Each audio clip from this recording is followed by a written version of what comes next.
오늘 우리에게 주시는 하나님의 말씀은 마태복음 13장 53절에서부터 58절까지의 말씀 한번 교독해서 읽어보도록 하겠습니다.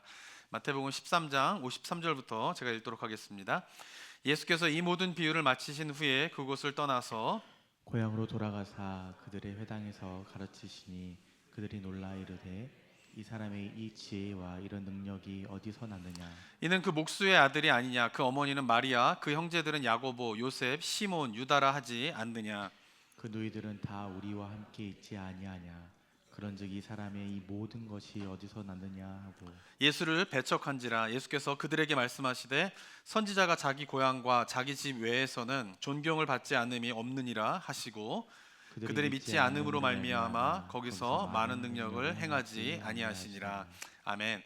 자, 오늘 본문의 말씀은 이제 마태복음 13장에서 천국 비유의 말씀을 마치시고 난 다음에 예수님께서 고향으로 향하신 다음에 이제 일어날 일들에 대해서 이야기를 하고 있습니다. 여기서 말하는 이제 53절 54절에 보게 되면은 고향이라고 하는 것은 태어난 곳은 베들레헴이셨기 때문에 베들레헴으로 향하셨다라고 하는 의미는 아니고요. 태어나시고 난 다음에 어릴 시절부터 자라되게 된 곳이 나사렛이시기 때문에 이 고향이라고 하는 것은 나사렛을 의미합니다. 그래서 나사렛에 가셔서 회당에서 이제 가르치시게 되는데 그 있는 사람들이 다 이제 놀라게 되게 됩니다. 아마도 13장의 흐름 가운데에서 13장 마지막 장면이 나사렛 회당에서 예수님께서 말씀하시는 장면이기 때문에 아마도 13장에서 이야기하셨던 천국 메시지에 대한 것들을 이 회당에서도 전하셨을 것이다 라고 짐작을 해볼 수 있습니다. 다른 곳에서도 그런 말씀을 전하셨을 때에 사람들이 다 놀라했는데 이 나사렛 고향에서 예수님께서 이 천국 메시지를 전하게 될 때에 그들은 놀라긴 놀랐는데 그 이후의 반응이 다른 지역에 있는 사람들과 다르게 되는 것을 보게 됩니다. 한번 56절과 55절과 56절을 보게 되면 한번 읽어볼까요? 시작. 이는 그 목수의 아들이 아니냐. 그 어머니는 마리아, 그 형제들은 야고보, 요셉, 시몬, 유다라 하지 않느냐. 그 누이들은 다 우리와 함께 있지 아니하냐. 그런즉 이 사람의 이 모든 것이 어디서 났느냐 하고 예수님의 가르침에 놀라워한 다음에 사람들의 반응이 뭡니까? 예수님의 가르침에 대해서 의심을 갖게 되는 거예요. 그 이유는 무엇 때문이냐면 그곳 나사렛에 있었던 분들은 어렸을 때부터 예수님이 자라온 과정들을 다 알고 있고 그리고 그가 어느 집안 사람이고 그의 아버지인 요셉은 목수 출신이다라고 하는 것을 너무나 잘 알고 있기 때문에 그러한 예수님이 하는 말이 놀랍기는 놀랐지만 그러나 거기서 무슨 선한 것이 나올 수 있느냐라고 하면서 의심을 갖게 된 것입니다. 그리고 57절에 보면은 예수님을 결국 어떻게 합니까? 나사렛에 있는 사람들이 예수님을 배척하게 됩니다. 그래서 예수님께서는 그들에게 말씀하시되 선지자가 자기 고향과 자기 집 외에는 존경을 받지 않음이 없느니라 하시고 그들이 믿지 않음으로 말미암아 거기서 많은 능력을 행하지 않으시고 나사렛을 떠나시게 되는 일들이 이제 있게 되는 것입니다. 자, 나사렛에 있던 사람들이 예수님의 가르침에 놀라긴 놀랐지만 그것에 대한 의심을 가지고 인해 예수님을 배척한 이유가 무엇 때문일까요? 그것은 바로 예수님에 대해서 익숙했기 때문에 그런 것이에요. 다른 마을에 있는 사람들보다도 이 나사렛에 있는 사람들은 어렸을 때부터 예수님을 보았기 때문에 예수님이 너무나 익숙한 사람인 것이에요. 자, 그런데 이 익숙함이 결국은 어떻습니까? 예수님의 가르침을 인정하지 않게 되고 결국은 배척하게 되었다라고 하는 사실을 우리가 좀 깊게 묵상을 해봐야 하는 것입니다. 사랑하는 성도 여러분, 때때로 우리가 익숙함 때문에 소중한 것을 잃어버리는 실수를 한다라고 하는 사실을 우리가 잘 기억해야 할 것입니다. 자, 한자에 보면 이런 말이 있는데요. 친불경 숙생멸이라고 하는 말이 있습니다. 한자를 잘 아시는 분은 보면 아시겠지만은 친해지면 공경하지 않고 익숙해지면 뭐요? 경멸이 생긴다라는 거예요. 그러니까 친숙하고 친밀해지게 되면은 뭔가 거기서 무례함들이 나오게 된다라고 하는 것을 한자 격언에서 이야기를 하고 있는 것입니다. 또 그리스 속담에 보면 이런 것이 있는데 familiarity breed contempt라고 해가지고 익숙함이 결국은 뭐예요? 경멸을 낳게 된다라고 하는 그리스 로마의 격언도 있는 것입니다. 자, 동양도 그렇고 서양도 그렇고 격언 중에 어떤 게 있는 거예요? 익숙함이 결국은 무례함을 낳게 되고 그 무례함이 소중한 것들을 잃어버리게 되면서 경멸과 뭔가 문제가 나게 된다라고 하는 이야기를 하는 이유가 무엇 때문일까요? 그것은 바로 인간이 갖고 있는 한계성이 있기 때문에 그런 것이에요. 동양이나 서양이나 상관없이 인간이라고 하는 존재는 무엇인가 익숙해지게 되면은 그 익숙한 거로 말미암아 그것의 소중함들을 잃어버릴 때가 있다라고 하는 것입니다. 자, 먼저 우리에게 익숙한 존재가 누구죠? 가족들입니다. 가족들. 그죠? 때때로 우리는 가족들이 너무나 익숙하기 때문에 다른 사람들을 대할 때보다 어떻게 해요? 함부로 대할 때가 있는 것을 우리가 깨닫게 됩니다. 자식을 키울 때도 마찬가지죠. 제가 얼마 전에 유튜브 채널 가운데 이제 초등학교 선생님이신 분이 이렇게 학교 아이들 학교 생활과 막 이런 것들을 이제 하는 그런 채널이 있더라고요. 근데 거기서 되게 인상 깊은 한 그 주제를 이제 보게 되었습니다. 그분이 이제 어린아이들을 이제 교육하고 막 이런 일을 하는 초등학교 선생님인데, 그분이 한 영상에서 내걸은 타이틀이 뭐냐면은 아이들에게 가장 상처를 주는 사람은 부모입니다. 이런 타이틀로 아이들을 교육하면서 아이들이 부모로 말미암아 어떤 상처를 받게 됐는가, 부모들이 알아야 될, 또 자녀 교육을 할 때 어떤 것을 조심해야 되는가, 이런 것들을 이렇게 이야기하는 장면을 봤는데 그 타이틀이 굉장히 인상 깊었어요.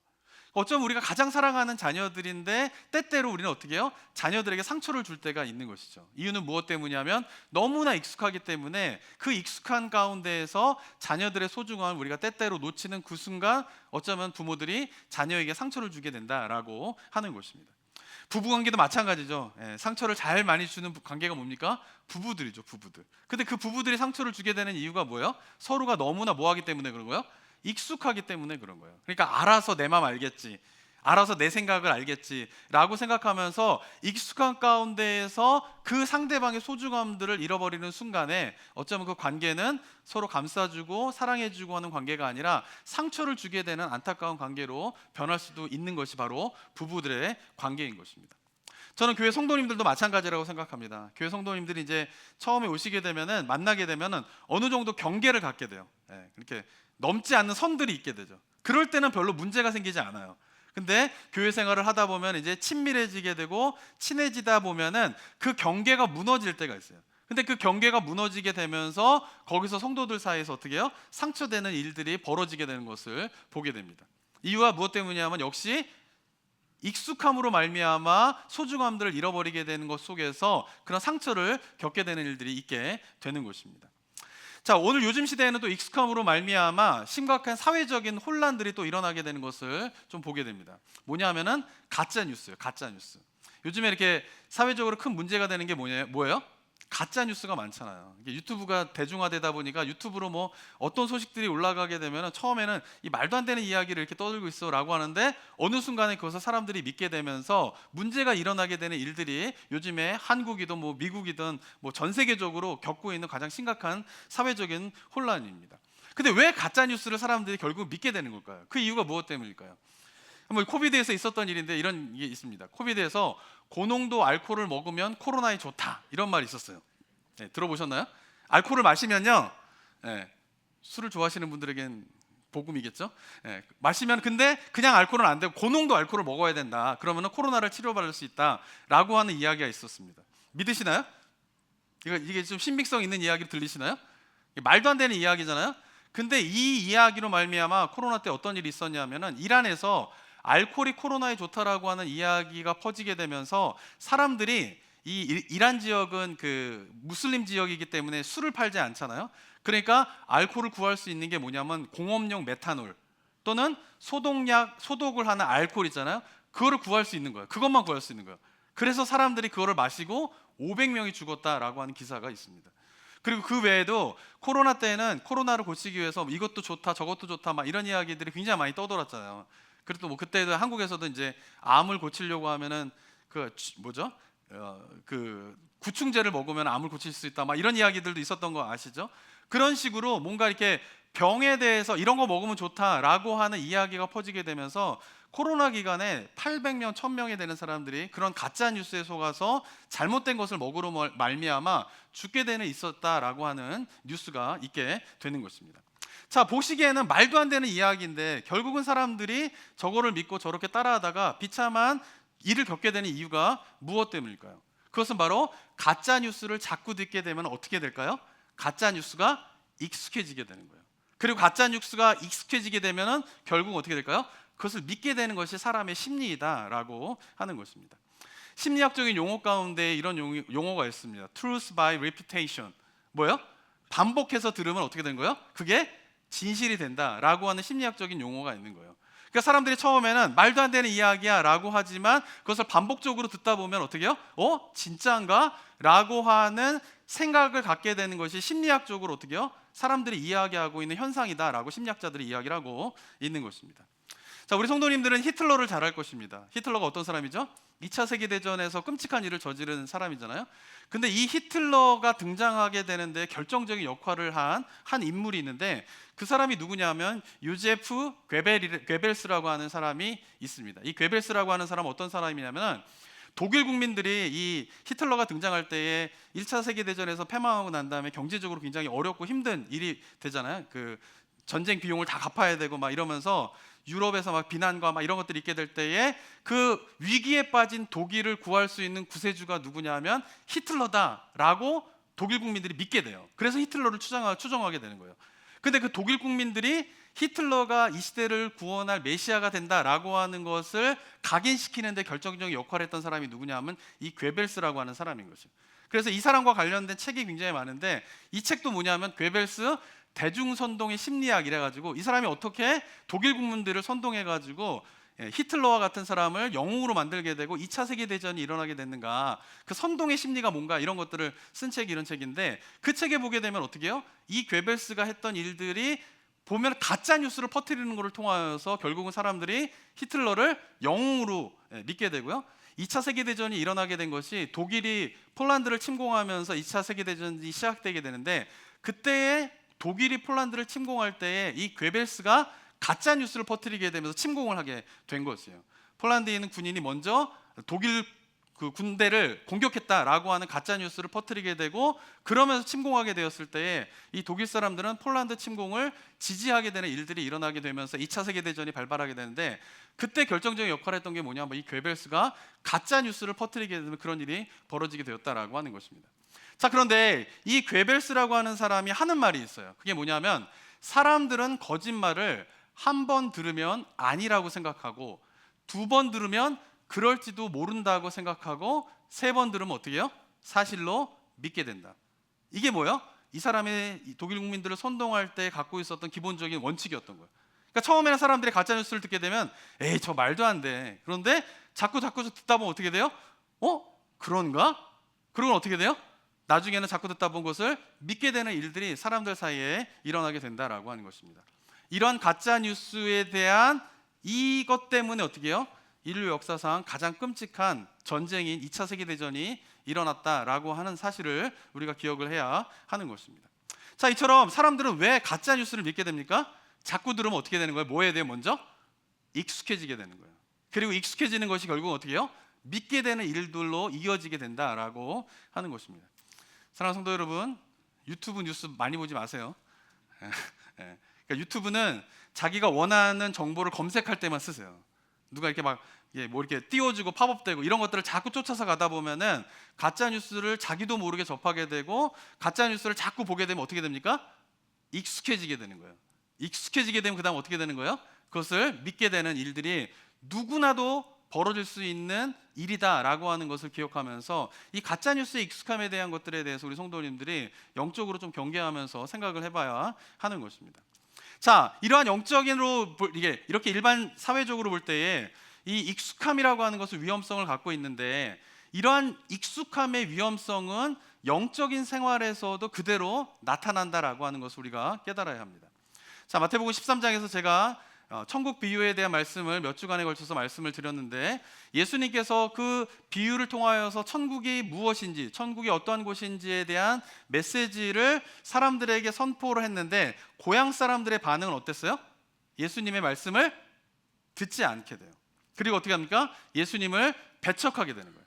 다시 바꿔 말하면 예수님이 천국 메시지를 전했는데 예수님의 고향에 있던 사람들, 나사렛 사람들은 그거를 받아들이지 않았다라고 하는 것입니다. 자, 그런데 예수님의 천국 메시지를 받아들이지 않은 것은 나사렛에 있었던 사람들뿐만 아니라 많은 유대인들이 예수님의 천국 메시지를 받아들이지 않았다라고 하는 것을 이 마태복음의 구조 속에서 우리가 발견할 수가 있습니다. 자, 13장의 앞뒤로 있는 이야기가 뭐냐면 12장 33절에서부터 44절에 있는 이야기는 표적을 구하는 세대에 대한 예수님의 저주의 메시지가 있어요. 이 저주의 메시지를 하시는 이유가 무엇 때문이냐면 예수님이 말씀으로 가르치시고 기적으로 보여주시고 하는데 예수님을 메시아인 것을 사람들이 믿지 않아요. 그러면서 예수님에게 요구하는 것이 뭐냐면 당신이 메시아이고 당신이 하나님이다라고 하면 뭐를 보여달라는 거예요? 표적을 보여달라라고 예수님에게 구하는 것이죠. 근데 예수님께서 이 표적을 구하는 세대들에게 그들의 표적을 구하는 이유가 불신 때문에 이루어지는 표적을 구함이기 때문에 그 표적을 구하는 세대를 향하여서 어떻게 해요? 저주의 메시지를 내리시게 됩니다. 그리고 이어서 등장하게 되는 것이 뭐냐면 13장의 천국 비유의 이야기가 등장하게 되는 거예요. 그리고 마태복음 13장은 천국에 관한 이야기를 하는 장인데 7개의 천국 메시지를 담아내고 난 다음에 마지막으로 그 천국 메시지를 들은 제자가 어떤 삶을 살아야 되는지, 천국의 서기관된 제사장으로 서기관으로 살아야 된다라고 하는 8가지의 메시지를 하고 난 다음에 13장이 딱 끝나는 게 아니라 13장은 그 8가지 비유를 하고 난 다음에 마지막에 무슨 사건으로 마무리를 하고 있습니까? 고향에서 예수님의 말씀을 믿지 않는 고향 사람들이 배척을 당하시는 예수님의 사건으로 13장을 마무리하고 있다라고 하는 것이에요. 자, 천국 비유의 메시지의 앞뒤에 배치되어져 있는 이야기가 뭐예요? 고향 사람들이 믿지 않고 또 어떻게 해요? 예수님의 말씀에 대해서 믿지 않음으로 표적을 구하는 유대인들을 향한 저주의 말씀이 앞뒤에 배치되어 있는 이유는 무엇 때문이냐면 이 천국 복음의 메시지가 선포되었을 때에 듣는 사람도 있고 믿는 사람도 있었지만은 많은 유대인들은 예수님의 그 천국 메시지를 어떻게 했다라는 거예요? 듣지 않았다라고 하는 것입니다. 이유가 무엇 때문일까요? 그것은 바로 유대인들이 예수님의 말씀이 선포되어질 때에 그 말씀이 진짜 하나님의 말씀이냐 아니냐를 분별하면서 그것을 받아들일 거냐 안 받아들일 거냐를 판단한 게 아니라 예수 그리스도의 복음의 메시지를 들을 때에 그들은 자기가 그동안 알고 있던 유대 전통의 말씀에 부합하는가 부합하지 않는가로 예수님의 말씀을 받아들일 것인가 안 받아들이는 것을 결정했다라고 하는 것이에요. 무슨 말이냐면은 유대인들은 유대 전통에 익숙해져 있었기 때문에 그 유대 전통에 익숙해져 있는 그들은 그 유대 전통과 다른 천국 복음의 메시지가 예수님으로부터 전해지게 되었을 때에 그것을 거부하게 되었다라고 하는 것입니다. 그러니까 유대인들이 예수님의 복음 메시지를 거부한 이유는 무엇 때문이냐? 바로 그들이 갖고 있었던 유대 전통에 대한 익숙함 때문에 그들이 예수님의 천국 복음 메시지를 거부하게 되었다라고 하는 것입니다. 자, 저는 오늘날의 그리스도인들의 신앙생활 속에서도 이러한 모습들이 또 나타나게 되는 것을 보게 됩니다. 제가 목회를 하면서 가끔가다 깜짝깜짝 놀랄 때가 있어요. 그것은 뭐냐면은 우리 성도님들 말고 다른 교회 성도님들이 성경을 참 모르는구나 이거를 보게 됩니다. 근데 성경을 교회를 다니시는데 성경을 잘 모르시는 이유는 2가지예요. 첫 번째는 성경을 너무 안 읽으니까 성경을 모르는 거예요. 당연한 거죠, 그죠? 이런 경우에는 뭐 성경을 많이 읽으시면 됩니다. 근데 문제가 되는 거는 뭐냐면은 성경을 많이 읽는데 근데 성경을 모르시는 분이 계시다라는 거예요. 이유가 무엇 때문일까요? 그것은 우리가 성경을 읽을 때에는 깊은 사고를 하면서 성경을 읽어야 돼요. 그래야지 성경을 반복적으로 읽게 되면서 몰랐던 것을 새롭게 깨닫게 되고 또 읽을 때마다 새롭게 깨닫게 되는 그런 부분들이 있는데 많은 경우는 어떻게 성경을 읽냐 하면 그냥 성경을 읽는 것 자체에 목적이 있는 경우가 있어요. 그러니까 성경을 보면서 생각하고 사고하고 이런 가운데에서 막 성경을 읽게 되는 것이 아니라 그냥 읽는 거예요. 그러다 보면 어떤 일이 벌어지게 되냐면은 성경에 대해서 여러 가지 이야기를 들은 것 가운데에 전통적으로 들려지고 인식되어지는 생각들이 옳은 것도 있지만 잘못된 것도 있거든요. 근데 그 잘못된 생각들이 성경을 보면서 성경을 보니까 그때 그 말이 이 말이 아니었네 라고 생각하는 게 있어야 되는데 그 생각들을 그대로 성경 읽을 때 투영이 되는 경우가 많이 있는 거예요.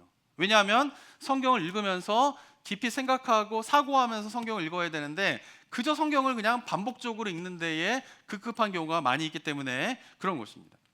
저도 평신도 때 그랬던 것 같아요. 생각해 보면은. 그런데 제가 목회를 시작하고 이제 반복해서 성경을 읽을 때에 제가 주목하는 것은 뭐냐면은 하나하나의 메시지와 하나하나의 단어를 자꾸 곱씹는 거예요. 곱씹는 거. 곱씹는 게 뭐예요?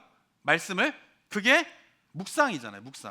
묵상은 뭐냐면 그냥 쭉 읽는 게 묵상이 아니라 하나하나의 단어와 하나하나의 문장과 그리고 예수님께서 왜 이런 말씀을 하셨지? 하나님께서 왜 이런 이야기를 하셨지라고 하는 것을 깊게 생각하면서 곱씹으면서 읽는 것이 뭐예요?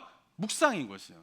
근데 그러다 보면은 어떻습니까? 예전에는 분명히 봤던 본문인데 예전에는 보지 못했던 내용들을 새롭게 발견하게 되는 일들이 있게 되는 거죠. 그리고 제가 20대 때부터 사역을 했지만 20대, 30대, 40대, 50대를 거쳐가게 되면서 설교했던 본문이지만은 또 곱씹고 또 보다 보면은 인생의 여정을 살아온 경험들이 거쳐가게 되면서 20대 때 발견하지 못했던 거를 또 30대 때 발견하게 되고 30대 때 발견하지 못했던 거를 또 50대 때 발견하게 되고 또 여기 계신 분은 70대, 80대도 계신 분들이 계신다라고 하면은 그 젊은 날에는 발견하지 못했던 것들이 나이가 들면서 인생을 살아가게 되면서 발견되어지게 되는 그런 일들이 뭐예요? 성경을 묵상하는 가운데에 일어나게 되는 축복이다라고 하는 것이죠. 근데 그런 거를 잘 누리지 못하는 경우가 있는 것 같아요. 근데 마치 지난 시간에 우리가 묵상했던 본문과 같이 밭에 감추어진 보화를 캐내온 것 같이 성경을 반복해서 읽을 때에 예전에는 보이지 않던 보화가 발견되어져서 캐내는 기쁨, 그것이 뭐예요? 우리가 성경을 읽으면서 누려야 될 기쁨이라고 생각합니다. 자, 그런데 그렇게 읽으면서 뭔가 새롭게 깨닫게 된 말씀을 성도님들에게 나누다 보면은 두 가지 반응으로 나눠지는 것을 경험하게 돼요. 첫 번째는 뭐냐면은 그동안 자신이 깨닫지 못했던 것에 대한 새로운 깨달음이 있구나라고 하면서 그 새로움에 대한 기쁨을 가지시는 분이 있는가 하면, 어떤 분들은 자기가 그동안 알고 있었던 것과 다름으로 인하여서 불편해하고 힘들어하시는 경우도 제가 보게 됩니다. 사랑하는 성도 여러분, 우리가 신앙생활을 할 때요, 특별히 저희들은 이제 보수적인 신앙을 갖고 신앙생활을 하는 사람이지 않습니까? 보수적인 신앙의 색깔을 가지고 우리가 신앙생활을 할 때에 잘 구별해야 될 것이 있어요. 그것은 뭐냐면은 전통을 지키는 것과 전통에 안주하는 것을 구별할 수 있어야 돼요. 근데 이게 헷갈리는 경우가 많이 있는 것이에요. 예수님이 천국 복음을 전하였을 때 왜 유대인들이 그것을 받아들이지 않았습니까? 그들이 뭐 했기 때문에 그래요? 전통에 안주했기 때문에 그런 것이에요. 유대인의 전통의 가르침에 그들이 안주했기 때문에 그런 것이에요. 그런데 안타까운 것은 뭐냐면 그 유대인들은 유대 전통에 안주하여서 예수 그리스도의 복음을 듣지 않은 것인데, 그것을 거부한 것인데, 그들 스스로는 어떻게 생각했냐면 자신들은 전통을 지키는 자라고 생각을 했다라고 하는 것이에요. 근데 예수님이 볼 때에는 물론 모세의 율법을 통하여서 모세를 통하여서 하나님께서 율법을 주셨을 때에 지켜야 될 중요한 율법의 전통이 있어요. 그죠? 그런데 유대인들은 그 율법의 전통을 지킨다라고 생각했지만 예수님께서 계속 지적하시는 게 뭐예요? 복음서에서 너희들은 율법의 전통을 지키는 게 아니라 지금 뭐 하는 거예요? 율법에 안주하고 있다라고 하는 것을 지적했다라고 하는 것을 우리가 기억해야 하는 것입니다. 근데 이게 참 어려워요. 나는 이 시대도 마찬가지예요. 나는 전통을 지킨다라고 생각하지만 때때로 전통에 안주할 때가 있어요. 그러면서 자기는 어떻게 돼요? 새로운 하나님의 시대 속에서 말씀하시는 것을 잘 받아들이고 깨닫지 못하면서 그 전통에 안주해버리면서 새롭게 하나님께서 우리에게 말씀하여 주시는 깨달음들과 생각들을 캐치하지 못하고 신앙생활하는 경우가 있는 것입니다. 사랑하는 성도 여러분, 전통을 지키는 것과 전통을 안주하는 것이 힘든 이유가 무엇 때문이냐면 바로 이 익숙함이라고 하는 것은 양면성이 있기 때문에 그런 것이에요. 전통을 지키는 것도, 전통에 안주하는 것도 전통에 뭐 한 거예요? 익숙한 거예요. 익숙한 거. 그런데 이 익숙함이라고 하는 것은 지금까지 말씀드렸던 것처럼 뭔가 부정적인 영향을 끼치는 경우가 있어요. 그럴 때는 뭐예요? 전통에 안주하게 되는 것이죠. 그런데 우리가 기독교 신앙을 가만히 살펴보게 되면은, 그리고 우리가 인생을 살다 보면은 이 익숙함은 그렇게 부정적인 면만이 있는 것이 아니라 익숙함은 긍정적인 부분들이 있어요. 특별히 우리가 기독교 신앙생활 할 때에 이 익숙함이 가져다주는 유익을 놓쳐서는 안 되는 부분들이 있는 거예요. 근데 그것을 자꾸 놓치게 되는 거죠. 그런데 이 익숙함에 대한 것을 우리가 뭔가 이렇게 그 긍정적인 부분에 대한 것들을 발견하게 되면 전통을 지키게 되는데, 이 익숙함에 대한 부정적인 부분들을 우리가 따르게 되면은 전통에 안주하게 되는 그런 일들이 있게 되는 것입니다. 자, 무슨 말이냐면은 기독교 영성에서 굉장히 중요한 게 있어요. 그것은 뭐냐면 반복이에요. 반복. 이것은 기독교뿐만 아니라 모든 종교에서 영성 생활할 때에 해당되는 중요한 원리입니다. 그리고 이 세상을 살아갈 때에도 무엇인가 반복하는 것은 성공적인 삶을 살아가기 위해서는 굉장히 중요한 일인 거예요. 제가 얼마 전에 그 한국에 이제 가수 중에 박진영이라고 하는 사람이 있습니다. 아시나요, 혹시? JYP 뭐 이래가지고 막 댄스 가수예요. 저보다 나이가 많은데 댄스를 얼마나 잘 추는지 모릅니다. 근데 그 사람은 그 인생의 목표가 뭐냐면 60이 되고 지금 50대 중반인데 60이 되고 70이 돼서도 자기는 막 춤추는 댄스 가수로 살다가 죽고 싶다 막 그런 식으로 해가지고 자기 관리를 엄청 잘하는 사람이에요. 그래서 모든 연예인들 가운데에서도 자기 관리가 철저한 사람으로 유명한 사람이 이제 박진영이라고 하는 사람이에요. 근데 이 사람이 이제 기획사의 사장인데 그 기획사에서 이제 그 후배 가수들을 놓고 뭐 이렇게 강의하는 그런 영상을 제가 본 적이 있어요. 근데 거기서 되게 인상 깊은 말을 이제 이 박진영이라는 사람이 하게 되더라고. 그것은 뭐냐면 이 박진영 씨는 루틴 생활이 이제 유명한 사람인데 매일 똑같은 시간에 일어나고요, 같은 시간에 운동을 하고요, 같은 시간에 노래 연습을 하고 같은 시간에 춤하는 거를 매일 반복한다라고. 그 반복한 지가 벌써 20년을 넘게 그렇게 반복하고 있대요. 근데 자기가 뭐 어딜 가든지 늦게 들어오든지 뭐 하든지 간에 이 루틴을 깨트리지 않고 살아가는 걸로 되게 유명한 사람이에요. 근데 이 사람이 후배들에게 이야기하는 게 뭐냐면은 자기가 살면서 가장 힘든 일이 뭐냐면은 그 루틴을 지키는 일이 자기는 가장 힘들대요. 그러니까 가장 힘든 루틴을 지키는 일을 매일 철저하게 지키면서 살아가고 있는 거예요. 근데 이 사람이 후배들에게 이야기하는 말이 뭐냐면 인생을 살면서 자신이 하고 싶지 않은 일을 꾸준히 할 때에 성공할 수 있다라고 이야기를 하는 거죠. 자신이 하고 싶은 일만 하면서 살면은 결국 자기가 원하는 자리에 오를 수가 없다라고 하는 것이에요. 특별히 가수가 성공하고 싶으면은 가수로서 해야 될 일은 뭐냐면 자기가 하기 싫은 매일매일 춤 연습을 해야 된다는 거예요. 하기 싫은 뭐야? 매일매일 운동을 해야 된다는 거예요. 그리고 하기 싫은 매일매일 노래 연습을 꾸준하게 반복적으로 어느 정도 시간을 거쳐야지만이 가수로 성공할 수 있다라고 이야기를 하고 있는 것이죠. 하고 싶을 땐 하고 하고 싶지 않을 때에는 그러면 가수로 성공하지 못한다라고 이야기하는 것을 제가 들었습니다. 저는 굉장히 인상 깊었어요. 왜냐하면 이것이 영적인 생활에도 똑같기 때문에 그런 것입니다. 아마도 우리 성도들 가운데 인생을 살면서 이 부분에 대해서 동의하지 않는 분은 없을 것이에요. 무엇인가 한 분야에서 전문가가 되기 위해서는 그냥 저절로 되는 것이 아니라 어느 정도 기간 동안에 반복해서 무엇인가를 계속 연습하고 프랙티스를 해야지만이 어떤 전문가의 그런 위치에 오를 수 있다라고 하는 것을 다 동의하실 거예요. 그죠? 근데 영적인 생활도 마찬가지인데 그 영적인 생활에서는 이런 부분들이 많이 해당되지 않는 부분들이 있는 것을 보게 되는 것이죠. 우리 성도님들 혹시 아웃라이어라고 하는 책을 아시는지 모르겠습니다. 이 책에서는 이야기하고 있는 중요한 한 가지 원칙이 있는데 그것은 뭐냐면 1만 시간 법칙이라고 하는 그런 것이에요. 아마 들어보셨을 거예요. 근데 이 책에서 말콤 그레드웰이라고 하는 사람이 1993년도에 콜로라도 대학에서 심리학자였던 앤더슨 에릭슨이라고 하는 사람이 논문을 하나 썼어요. 그 논문은 뭐냐면은 음악을 하는 사람들 가운데에 어떤 사람이 최고의 그런 전문가가 되잖아요. 그럼 그 음악을 하는 사람들 중에 최고의 전문가가 되는 사람들은 왜 그렇게 최고의 그런 탑 뭐 바이올린이라든가 뭐 이런 악기를 다루는 사람들이 그 높은 그런 최고의 그런 거장이 되는가, 그런 거를 추적해서 연구를 했던 거예요. 그런데 그렇게 성공한 사람들, 음악가로서 이렇게 높은 수준의 어떤 실력을 갖추게 된 사람들의 공통적인 특징이 있는데 그것은 뭐냐면 최소한 1만 시간의 훈련이 그들의 삶 가운데 있었다라고 하는 것이에요. 그러니까 1만 시간의 훈련이 있었기 때문에 그들이 어떤 거예요? 그런 최고의 수준에 있게 됐다라고 하는 논문을 발표했는데 그 1만 시간을 이제 채택해가지고 이 아웃라이어라고 하는 곳에서 각 분야에 활동하고 있는 사람들의 경우도 보면서 각 분야에도 분야뿐만 아니라 각 분야에도 뭔가 최고의 전문가 수준에 오르는 사람들의 공통적인 특징은 뭐냐면은 최소한 1만 시간의 반복적이고 지속적인 어떤 훈련과 노력이 있었기 때문에 그 분야에서 최고의 전문가가 될 수 있었다라고 하는 결론을 이 책에서 내리게 됩니다. 자, 그런데 이 1만 시간이라는 시간이 어느 정도의 시간이냐면 이 사람이 이렇게 얘기해요.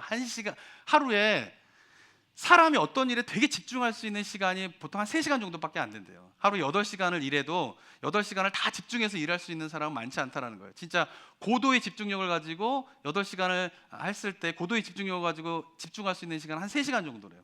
그래서 하루에 3시간, 일주일에 20시간, 37에 20일인 거죠. 그리고 그것을 몇 년 동안 해야 돼요? 10년 동안 매일 반복하는, 하루에 3시간씩 매일 반복하면서 10년 정도 해야지만이 뭐예요? 1만 시간에 해당된다라고 이야기를 하고 있습니다. 그리고 그렇게 한 사람이 뭐예요? 그런 전문가의 수준에 오를 수 있다라고 이야기를 하고 있는 것이죠. 동의하시는가요? 네.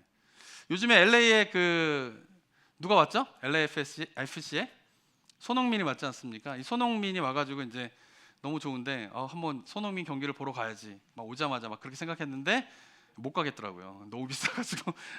어쨌든 이 손흥민이 와가지고 막 이제 막 난리가 났습니다. 근데 우리 성도님들이 이 손흥민이라고 하는 축구 선수의 손흥민 존이라고 하는 것을 아는지 모르겠습니다. 이게 뭐냐면은 이 페널티 라인의 양 사이드에 이 손흥민 존이라는 게 있어요. 그게 뭐냐면은 이 손흥민 축구 선수는 저 위치에 가면은 달리다가도 저 위치에서 슛을 쏘면 골이 돼요.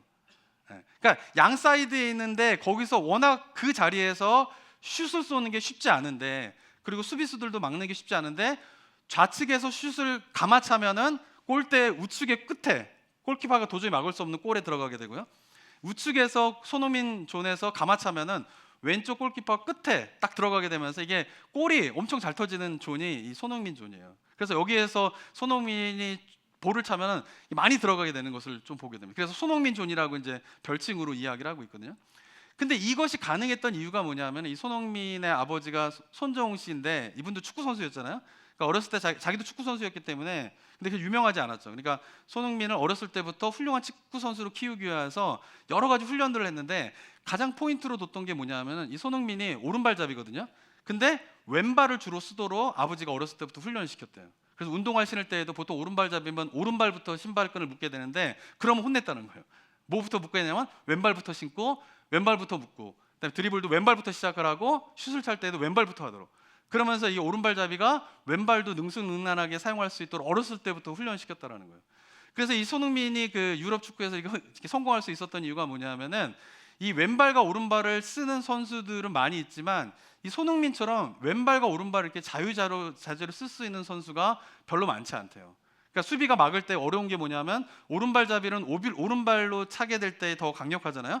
그럼 수비하는 게 이제 예측이 되는데 이 손흥민 같은 경우는 왼발로 찰지 오른발로 찰지 알 수가 없는 거예요.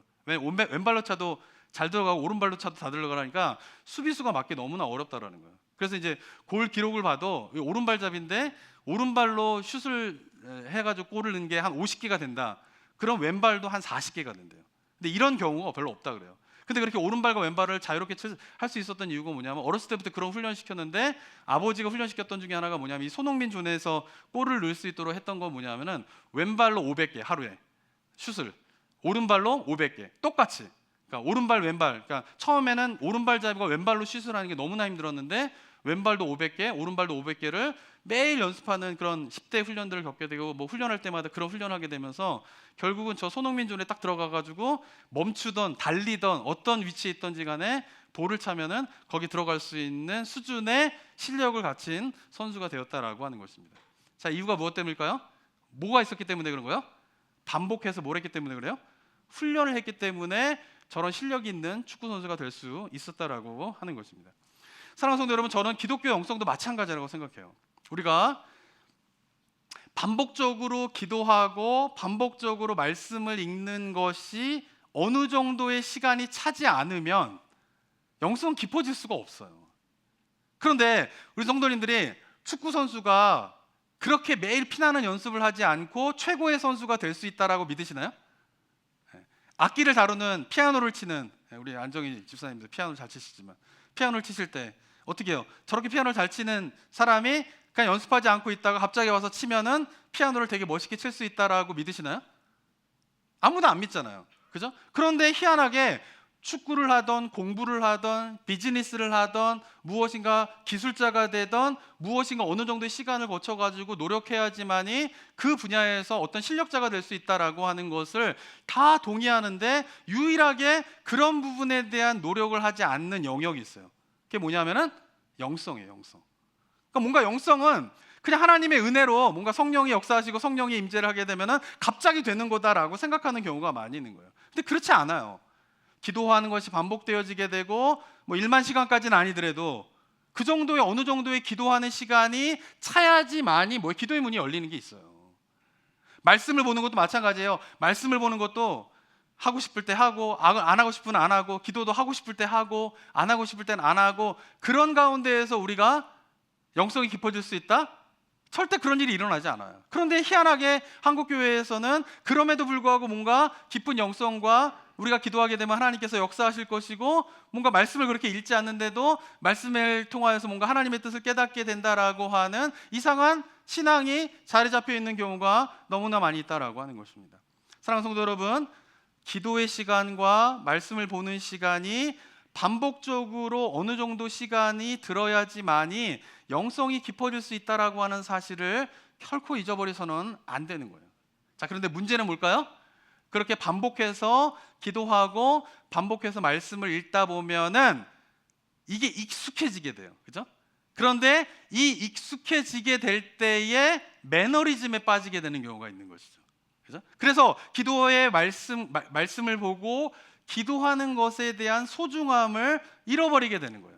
여기서 뭐예요? 영성의 딜레마가 있는 것이죠. 자, 그런데 우리 성도님이 기억해야 할 것은 뭐냐면은, 말씀드린 것처럼 우리가 영성으로 좀 깊어지기 위해서는 규칙적으로 반복하는 기도 생활과 말씀 생활이 어느 정도 시간이 차야 된다라고 하는 것을 분명히 기억하셔야 돼요. 이거는 변함없는 진리예요. 갑자기 뭐 불 받는다고 갑자기 막 기도의 문이 열리게 되고 눈이 뜨게 되고 그런 거 아니에요. 누구한테 안수 한번 받으면은 막 뭐 영성으로 막 뛰어나게 되고 그런 게 아니에요. 자기가 하나님 앞에서 씨름하는 시간이 있어야 돼요. 기도하는 시간이 있어야 돼요. 그리고 말씀 보는 시간도 있어야 돼요. 그런데 어느 정도까지 우리가 그 시간을 채워야 되냐 하면은 익숙해질 때까지예요. 익숙해진다라고 하는 의미는 뭐냐 하면은 자기가 무엇인가를 할 때에 에너지가 별로 들어가지 않는 편안함을 느끼게 되면 그게 익숙함인 거예요. 기도를 하는데 10분이고 20분 기도하는데 힘들어. 아직 익숙한 게 아니에요. 그럼 어떨 때까지 기도하셔야 돼요? 별로 에너지가 안 들어도 기도를 하다 보면 눈 떠보면 20분 지나고 30분 지나는 정도까지 되는 게 뭐예요? 익숙해진 거예요. 말씀을 볼 때에 말씀을 보는 것이 힘들어요. 한 장 읽는 것도 힘들어요. 2장 읽는 것도 힘들어요. 그러면 아직 뭐가 안 된 거예요? 말씀에 익숙해진 게 아닌 거예요. 어떨 때까지 돼야지만 익숙해진 거예요? 말씀을 읽다 보면 어느 순간 한 장을 읽고 어느 순간 2장을 읽게 되고 어느 순간 30분을 읽게 되고, 이렇게 별로 에너지가 들지 않는데 그 일을 하게 되면은 그제서야 내가 거기에 모해됐다라고 말할 수 있는 거예요. 익숙해졌다라고 말할 수가 있는 것이에요. 그런데 이 정도의 익숙함의 기도와 말씀의 것들을 가다 보면은 아까도 말씀드린 것처럼 어떻게 해요? 매너리즘에 빠질 수 있는 위험이 있어요. 근데 기억해야 될 것은 뭐냐 하면은 이 익숙함이라고 하는 문은 때때로 서두에 말씀드린 것처럼 부정적인 면으로 말미암아 소중함을 잃어버린다든가 가짜 뉴스를 믿게 된다라든가 이런 일들의 어떤 매너리즘에 전통에 안주하게 된다라든가 그런 걸로 들어갈 수 있는 문이 될 수도 있지만, 그런데 이 익숙함이라고 하는 것은 뭐예요? 보다 나은 실력으로 나아갈 수 있는 또 하나의 문이 될 수 있다라는 거예요. 이 익숙함이라고 하는 문을, 이게 아까 1만 시간의 법칙이라든가 뭐 손흥민의 이야기라든가 우리가 반복적으로 기도하는 것이라든가 이런 것들이 때때로는 어떻게 해요? 그것이 없으면, 그 익숙함이라는 게 없으면 그 정도의 실력으로 갈 수가 없는 거예요. 기도와 영성도 마찬가지예요. 그렇기 때문에 이 익숙함은 양면성을 가지고 있는데, 이 익숙함이라고 하는 것은 때때로 부정적으로 매너리즘에 빠질 수도 있지만, 그러면서 어떻게 돼요? 이 익숙함의 수준까지 기도하고 말씀을 보는 거를 잘 안 하시는 경우가 생긴다는 거예요. 근데 놓치고 있는 것은 뭐냐면은 이 익숙함이라고 하는 것은 매너리즘에 빠지게 되는 문이 될 수도 있지만, 그러나 어떻게 돼요? 우리가 더 깊은 영성으로 나아갈 수 있는 또 다른 또 하나의 반드시 거쳐야 되는 관문이라는 것을 우리가 또 망각해서는 안 된다라고 하는 것입니다. 왜 전통에 안주하게 됩니까? 기도하고 성경 읽기를 반복하는 가운데에 매너리즘에 빠지기 때문에 안주하게 되는 것이에요. 그런데 기독교 전통을 보게 되면, 기독교 역사를 보게 되면 그 전통을 지키면서 믿음을 지키면서 끝까지 하나님의 말씀에 순종한 사람들은 역시 반복적으로 기도하고 말씀을 보는 가운데에 그 익숙함이라고 하는 문에 도달하게 돼요. 근데 그 사람은 그 익숙함의 문에 도달해서 매너리즘에 빠지게 되는 것이 아니라 그때에 성령을 경험하게 돼요. 예. 그러니까 성령을 진짜 경험하게 되는 것이 뭐냐 하면은 뭔가 기도하고 말씀 보는 것을 내가 어느 정도의 에너지를 쏟지 않더라도 익숙해지게 될 때에 성령의 인도하심을 깨달을 때가 있어요. 그러면서 그때에 그 성령의 인도하심을 따라 더 규칙적이고 반복적인 기도와 영성 생활로 들어가다 보면 그제서야 어떻게 되는 거예요? 그 익숙함이라고 하는 문은 더 깊은 영성으로 나아가게 되는, 믿음을 지키고 전통을 지키게 되고 세상에 여러 가지 생각들과 가치관들이 있지만 그런데 무너지지 않고 끝까지 하나님의 복음의 말씀을 지키게 되는 그 깊은 영성의 세계로 들어가게 되는 또 다른 관문이 된다라고 하는 것을 기독교 역사 속에서 믿음의 선배들은 보여주고 있는 것입니다. 사랑하는 성도 여러분, 바라기는 오늘 본문에 나온 나사렛의 사람들과 같이 예수님에 대한 익숙함으로 예수님의 말씀의 소중함을 잃어버리는 삶이 아니라 우리가 말씀드린 것처럼 믿음의 선배들이 경험한 것과 같이 반복적이고 규칙적인 기도와 말씀에 익숙해짐으로 말미암아 더 깊은 영성으로 나아가게 되는 은혜가 우리 모든 성도들 가운데 있게 되시기를 주님의 이름으로 축원합니다. 사랑과 은혜가 충만하신 하나님 아버지, 예수님에 대한 익숙함 때문에 예수님의 말씀의 가치를 깨닫지 못하는 나사렛에 있는 사람들과 같은 모습이 우리들의 모습은 아닌지 돌아보는 이 시간 되기를 원합니다. 특별히 사람에 대한, 일에 대한, 일상에 대한 익숙함으로 말미암아 우리가 잃어버리고 있는 것은 없는지 돌아보는 이 시간 되게 하여 주시옵고, 그것이 회복되어지게 될 때에 매일 똑같은 일상이 그냥 의미 없는 일상이 되는 것이 아니라 나에게 기쁨과 평안함을 가져다주는 행복의 장이 되게 되는 은혜가 우리 모든 성도들 가운데 있을 수 있도록 주님 인도하여 주시옵소서.